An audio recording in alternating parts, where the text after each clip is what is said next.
Hey you guys, my name is Queen Mother and welcome to Queen's Roots.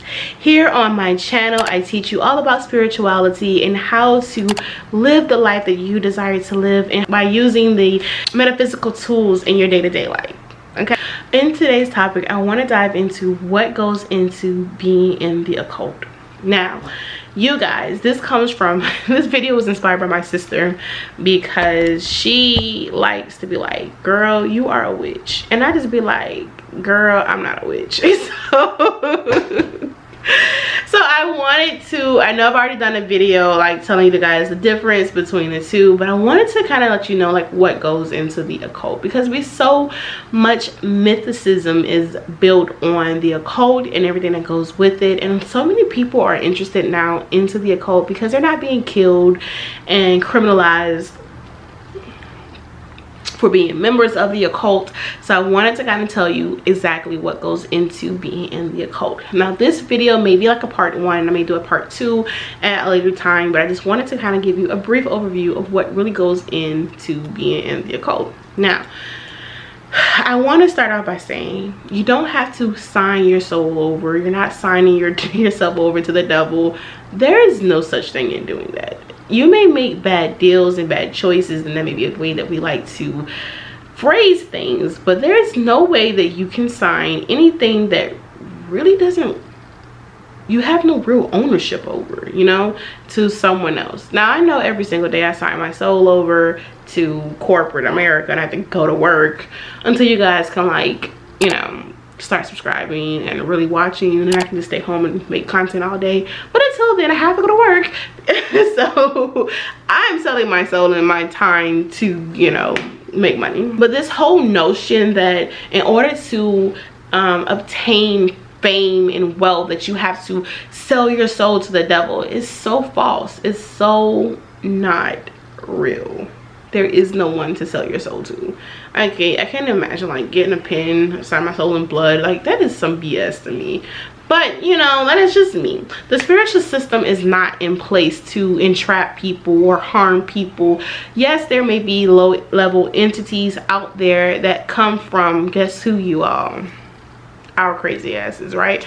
Those people who were hateful and mean and didn't want to grow and they're not ready to leave the earth plane. They're still here and they can do a lot to harm you, yes, but can you physically sell your soul over to someone? No. I also am a person who don't believe in hell, so you know, if you don't really agree with me, you know, just kind of just like, you know, just listen to me talk, and yeah.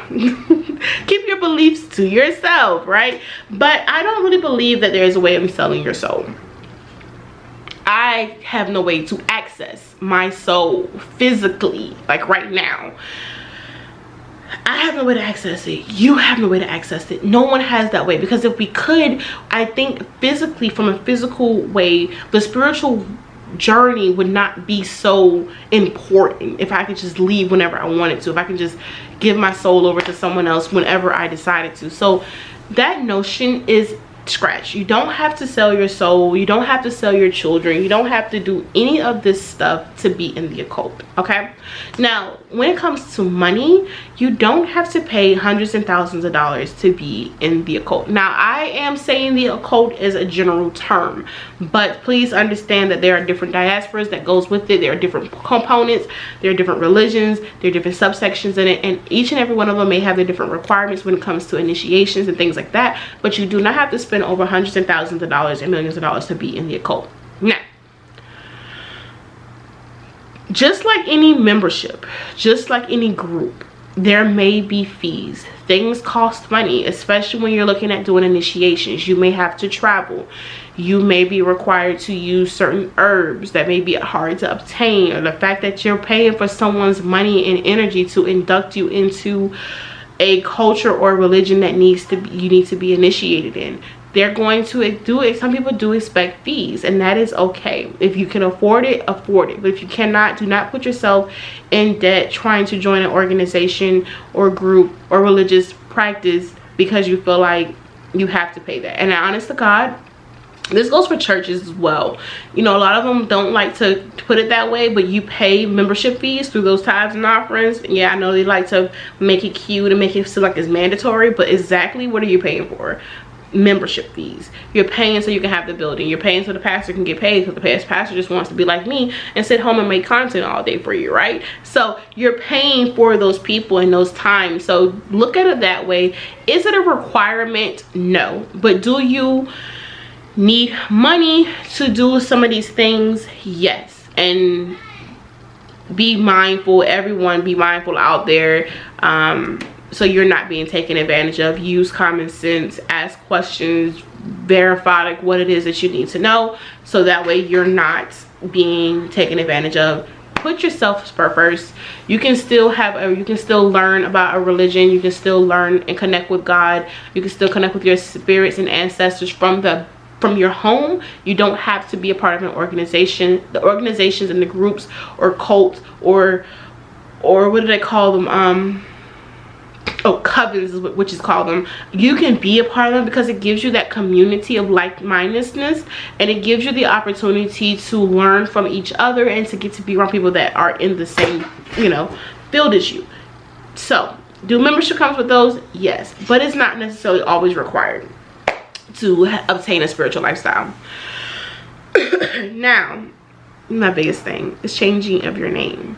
When you go through initiations, and I want to speak very generally about this because I don't want to, because like I said, there's so many parts that people are grouped into the occult that really are not occult-ish. None of it really is, be honest. But a lot of people think that going into it, you have to change your name, you have to change your clothes, you have to change who you are.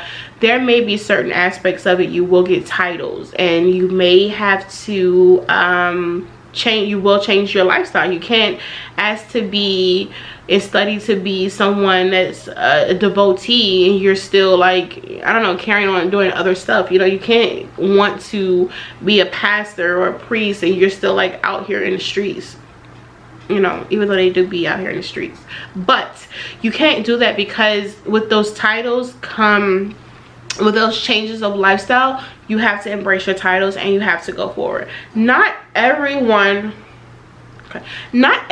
gets a title. Not everyone is initiated into a very high role like a priest or a mambo or any of these things. Not everyone needs to do, I'm sorry you guys, I gotta take a picture of my rabbit. Not everybody gets to have these high roles, and so a lot of people come into it thinking that they're supposed to get these titles, and sometimes you just need to be a student, sometimes you just need to be a devotee, sometimes you just need to go through the process and learn and grow, and then you maybe get the skills and you may have the abilities to go forward. All right, so the third or fourth thing with the occult. Now, when I speak specifically about witchcraft, I speak about voodoo, I speak about obia, I speak about hoodoo. All of these things require, I'm not familiar with satanic stuff. I know it's classified in the occult, but I'm not familiar with it at all. The manifestation things are part of like new age living, as a part of transformation. It's not really occultish, but just to cover it, a lot of them, people want to come in because so much we see like on TV, all of these people are like amazing spells, doing work for people, doing all of this stuff, that they want to come in and they want to have these same abilities. And I want to make sure that let you know that just because you join a certain religion or a group does not necessarily mean you have the abilities to participate in it, okay, and do some of the things. I recently had to come to this conclusion as well. Although I have the vision to, I have lots of visions, I speak with the spirits quite often, I work with my ancestors, I do, I am a hoodoo practitioner, I'm learning, I got some other stuff I'm trying to do, but I'm not going to say all on this video. But I'm being initiated to other things. I don't want that responsibility. It's like right now, I don't want that responsibility of having to do work for everybody. I don't want that responsibility or that energy to have to always do spells for people. I don't want that. I want to right now embrace and enjoy being a student. I want to enjoy connecting with my ancestors. I want to enjoy servicing my community. I want to give and help and just take what I'm taking and learning and give back and help other people. I don't necessarily want to come in and have a high title, although I know what has been told to me and been shown to me for my gifts. I want to embrace right now learning. I want to embrace right now being. I don't want to go out here and have to start servicing everybody, because I don't have the time or the energy or the mindset. I just want to just kind of do it for myself. And I want people to know that, like, just because you join an occult, just because you've been a witch or a Wiccan or excuse me, a root worker or all of this stuff, or you want to be a mambo, or you want to be, you know, you want to do all this stuff, you don't have to do it. You can have these skills, you can have the knowledge, and you can just use it for your family. You can just re-empower and teach your family, your children, your great kids, and the person that may needs to actually benefit from it and help the world could come from your lineage. But and you may have been the person that just needed to teach them. You may have been the person that needed to get the knowledge and get everything back in motion, so you could help your family and your friends. So don't think that you're supposed to come in and you're supposed to immediately start doing work, that you're supposed to immediately start doing all these things. A lot of it is learning, a lot of it is working with other people, and a lot of it is being realistic about who you are and what you are actually capable of doing. I may have some gifts, but I realize that my gifts may not be as strong as this other person. This other person may have gifts that I may not have, and I don't want to feel like I have to do what they are. You know, there's so many parts to I want to put it this way, a church. There's so many, I think this is going to be the easiest way to describe it.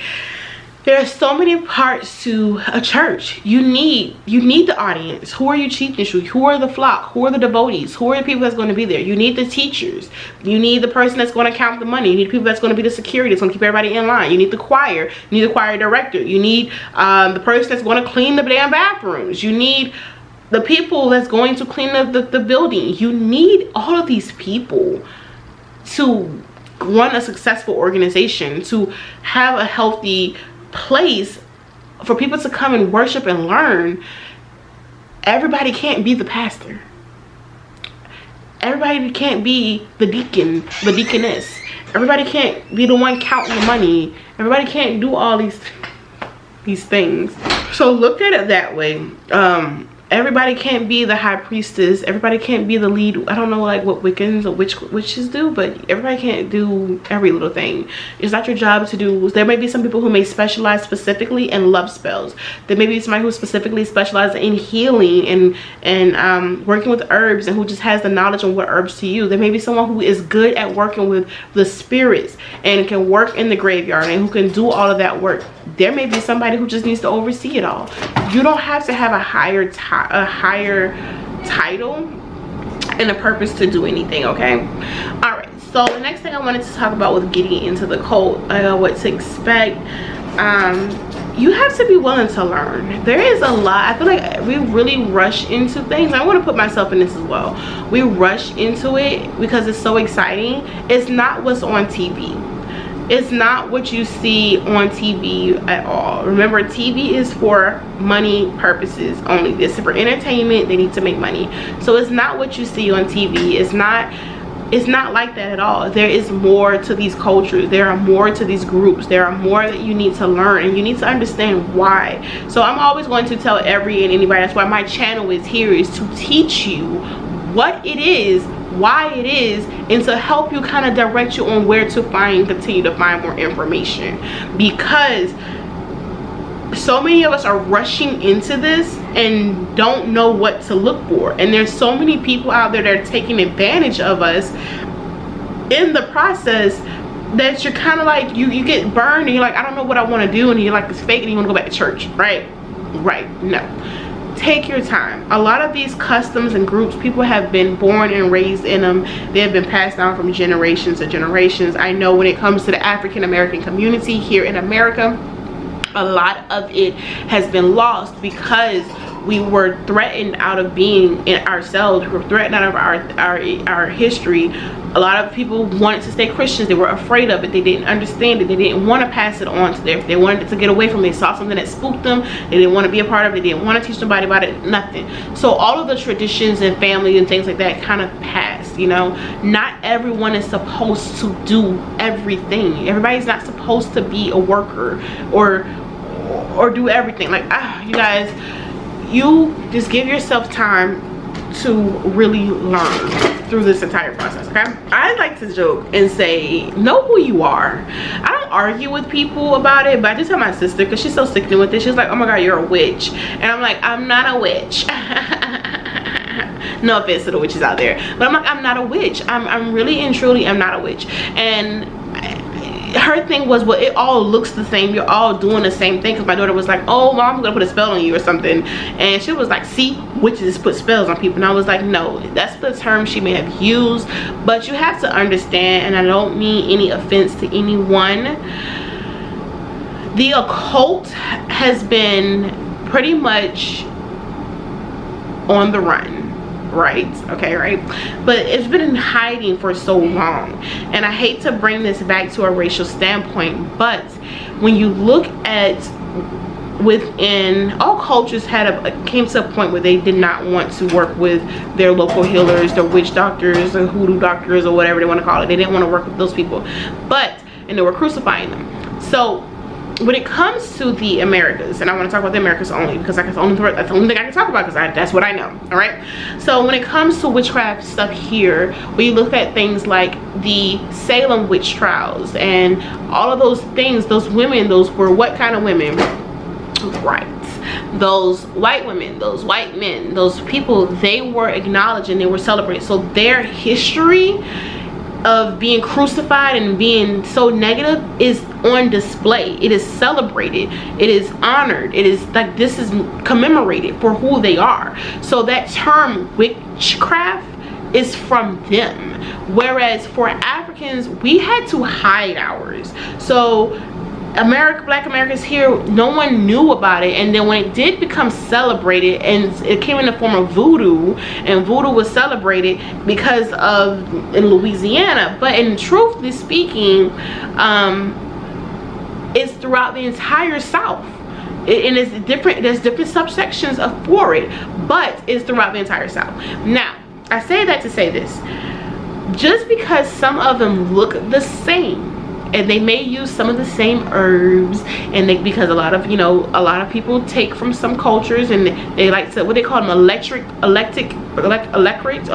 witches or something, where they feel like they can go to each culture and they can do each part, and they can take it and be all these things that they want to be. Yeah, that doesn't work when you come to hoodoo. It doesn't work when you come to voodoo. It doesn't work when you come to Ifa. It doesn't work when you come to the Yorubas. It doesn't work when you come to Palo. It doesn't work for any of that. You are where you are, and you have to do what you have to do. All of that, I don't have to go through this practice. I can do this, I can do this, I can do this. No. So a lot of them may use the same terms and may use the same wording. They may use the same herbs, but they're not always the same methods. I'm going to tell you why in just a second. Sorry, I had to refresh my battery, so if I don't start off exactly where I left off, I'm going to try to figure this out. But even though they may use the same materials, I mean, we're on Earth, you guys. We kind of have to use the same stuff that's being produced here. Doesn't mean it's the same, because the intentions behind them are different. The deities and entities with them are different. I can't call on Kali Ma. I'm not familiar with the culture or the history. I can't call on Hecate or Aphrodite. You know, like, that's not a part of me. I don't worship the moon. I don't worship the sun. I don't work with those energies or properties. However, just as the witches who work with the moon cycles, you guys, I'm going to get more updated on this, so that way I can successfully explain all this to you.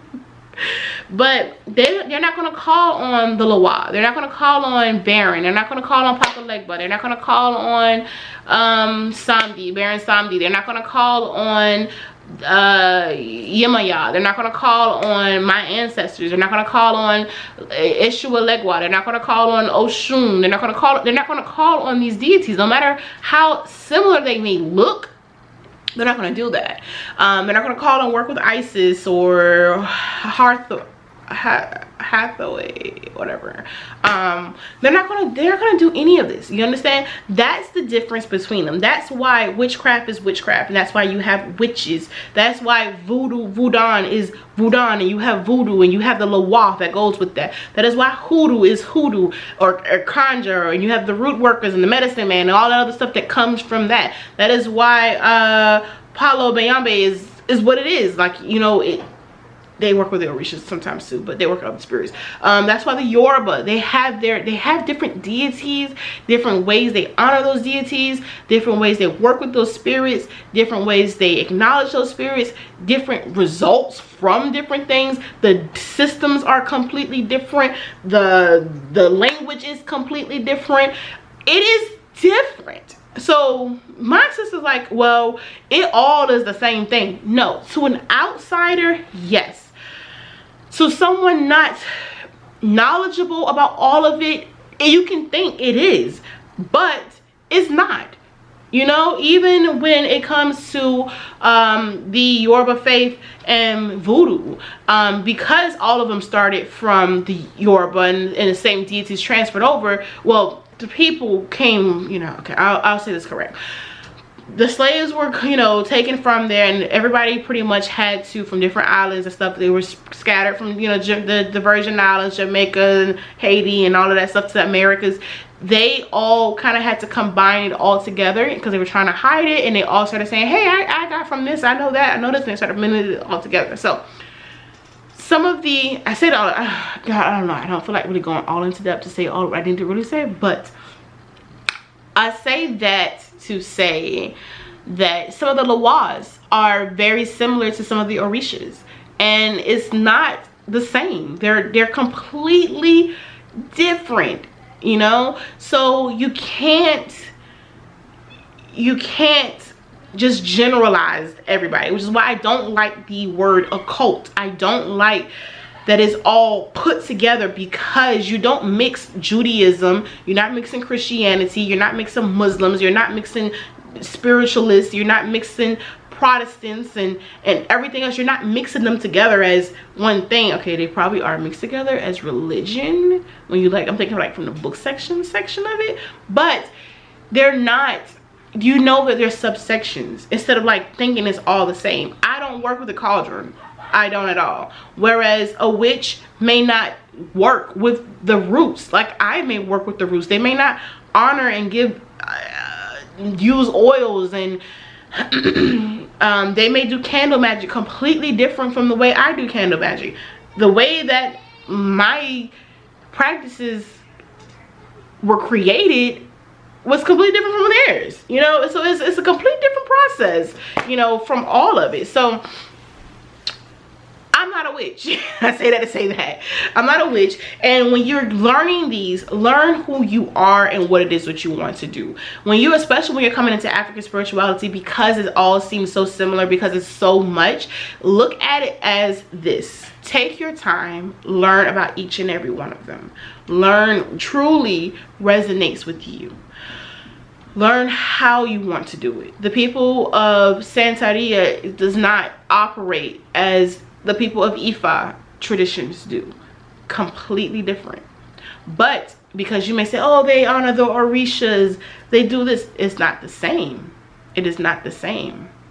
So you have to kind of take your time, research it, understand it, and know specifically who you are and what you do. If you want to be a witch, then be a witch. If you want to be a Wiccan, then be a Wiccan. If you want to be a voodoo practitioner, then do that. But know specifically what you want. I do not like this electric ass shit. Like, you don't get to be like, I think they do it like, you're a kitchen witch, you're a kitchen witch, you are a garden, a nature witch, you are this witch. No, as a person, like within hoodoo, I work within all the realms. I need all of it to work my magic. I need all of it for my ashe to flow. Come on now. And then that's going to be the second part. your Ashe, which I can already said that, but your magic, you need your magic. So it's okay. It all has a purpose. It all really does. So don't let yourself get grouped. I don't argue with people about who I am, but I definitely don't let myself get grouped. I know my sister when she say it, because she annoys me when she say it, so I say it back to her.